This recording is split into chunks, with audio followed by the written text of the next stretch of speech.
Hello traders, Gary Wagner here, 10:30 in Honolulu, 3:30 in New York. It is Thursday, 4th day of February 2016, and this is the Daily Report for Gold and Silver.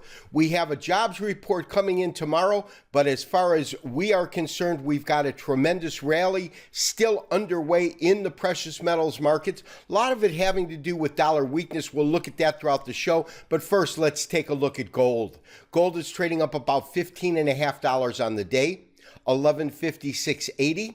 We have seen it trade to a low of 1139.70 and a high today of 1157.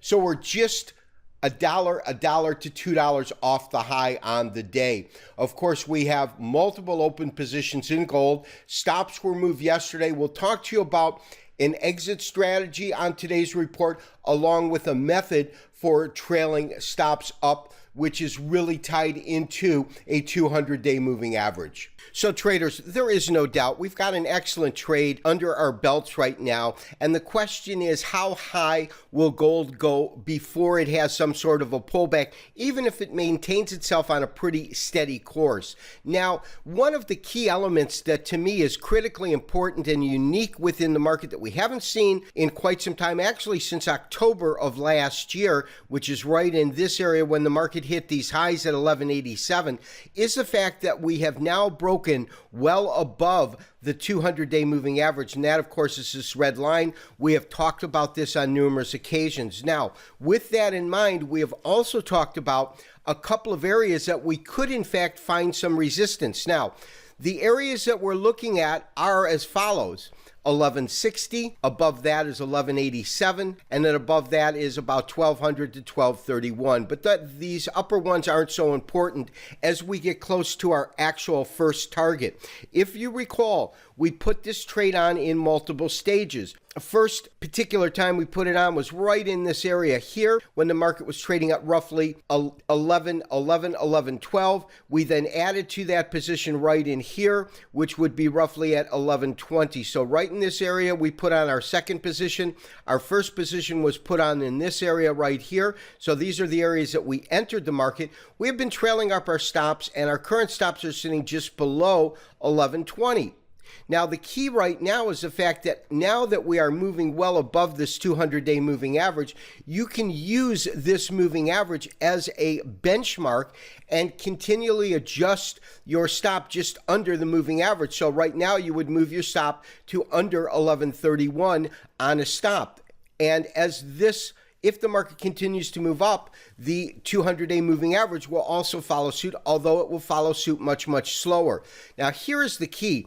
We are just coming into a first area where we could, in fact, find some resistance, which sits at around 1160.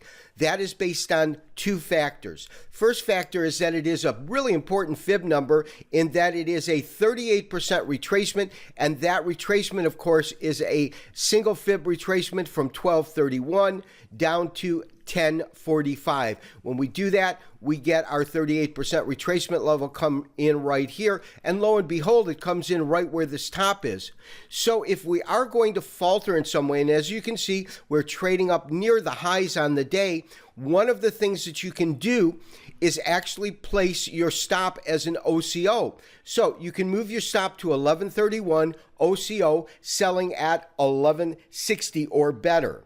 By doing that, if the market comes up, touches this area, and then begins to trade off, of course, you would get out at the top of the market right before it would slip through. However, there's a real caveat with this technique, and there's caveats with all of them. There's always a plus and a minus to it, but the caveat to it is if this market barrels straight through this particular price point and really doesn't find resistance until the 23% retracement or these highs that are sitting at around 1170, then you're getting out a little bit early, which is why the other technique is to simply continually trail your stops up.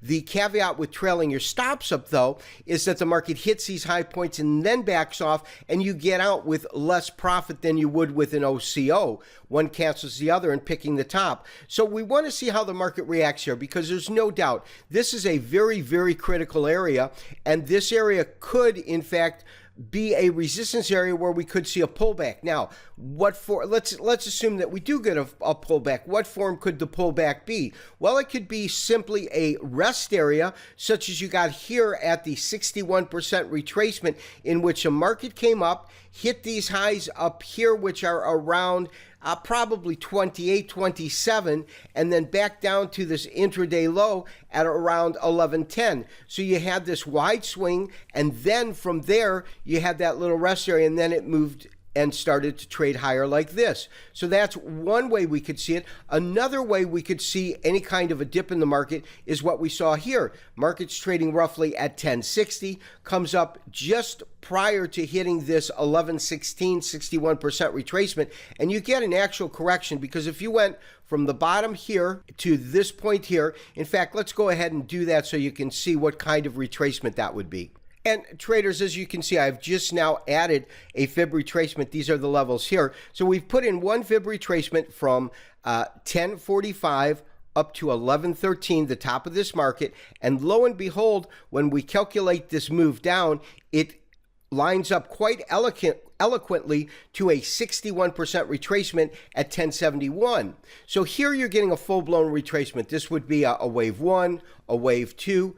Here you got a wave 3, and I think that we're still intact on the wave 3, because this small sell-off here goes into the prior wave, so we would have to still be in and firmly embedded into a wave 3. There's a couple of ways to calculate it. 1.31 times that of wave 1 is one way to do it. But as I said, I believe that we could see a little bit of kind of corrective action coming in here, maybe just a backfill like we got here, but we want to be aware of it. So the one thing that I will highly suggest you consider is to put an OCO order in the market. And the OCO would be to get out at 1161 or better, or our stop, which would be, I recommend, moving that below your moving average to roughly, as I said, 1130. This has been Gary Wagner, wishing you, as always, good trading. We'll talk to you tomorrow for another daily update and review